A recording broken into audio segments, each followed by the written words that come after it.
تا فیل جنگی داشت، یعنی 30 تا تانک اون وقت مثلا به حکم امروز 30 تا تانک جنگی ارده بود. قوی ترین فیل یه فیل سفیدی بود. این فیل به اصطلاح سفید رو داد دست کی؟ کندی، همون غلام شجاع. اون رهبری 30 تا فیل رو به عهده گرفت و سوار فیل سفید شد، با فیل حمله کرده. وقتی حضرت به این فیل ها و فیل سفید نگاه کرد، از اسب پیاده شد صلوات الله و سلام علیه. عمامه رو از سر مبارک برداشتن، یک درخشندگی در این بیابان ایجاد شد. بعد عمامه رو به سر مبارک گذاشتن. حضرت اومدن نزدیک فیل ها، خود حضرت صلوات الله و سلام علیه شروع کردن سخنی بگوین که مردم نمیفهمیدن. شروع کردن با فیل ها صحبت کردن. فیل جزء خلق خدا هست یا نیست؟ امامشونه امیرالمومنین سلام الله علیه. به سخنانی سخن گفت که آدمیزادها نمیفهمن و ما نمیفهمیم. 29 تا فیل سمعا و طاعتا سراشون انداختن پایین و برگشتن از سمت لشکر امیرالمومنین سلام الله علیه.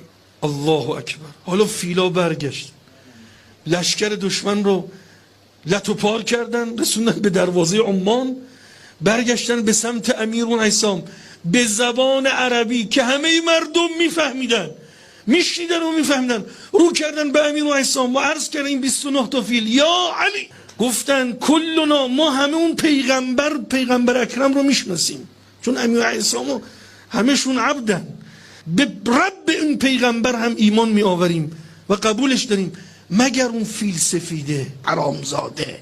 اون فیل سفیده نه پیغمبر رو میشناسه نه آل پیغمبر رو میشناسه. فیل سفیدم وایستاده با کمال به اصطلاح خریتش، وایستاده در مقابل امیرالمومنین صلی الله علیه.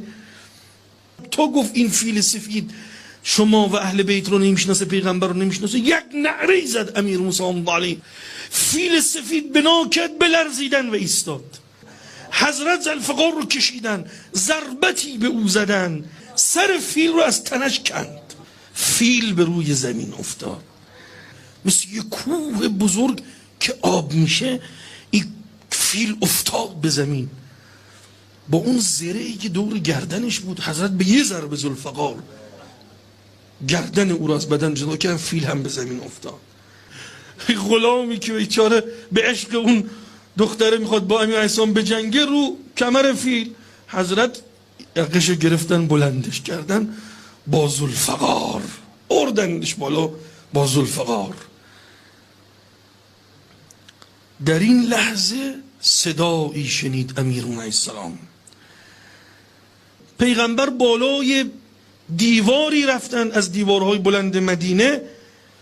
فنادا، پیغمبر فریاد زد ابوالحسن، آقا امیرالمومنین السلام، ابوالحسن این اسیر توست، هبه کن به من، کندی رو هبه کن به من. تو که با ذوالفقار بلندش کرده بودن، پرتش کردم و رهاش کردم، آزادت کردم. کندی متعجب شد، عرض کرد یا ابوالحسن چی شد من رها کردی؟ فرمود وای بر تو، نگاه کن. نگاه کرد به پیغمبر صلی الله علیه و آله روی دیوار مدینه ایستاده با اصحابش. کندی به امیرالمومنین عرض کرد این کیه ای امیرالمؤمنین که بالای این دیوار است؟ گفت این سید ما پیغمبر است صلی الله علیه و آله. یا ابوالحسن از اینجا عمان تا مدینه چند، تا اونجایی که حضرت ایستاده چقدر راهه؟ راه 40 روز راهه. 40 روز راه بری اونجا میرسی. فرمود ای عرض کرد یا ابوالحسن دستت رو دراز کن بیعت کنم لا اله الا الله میگویم.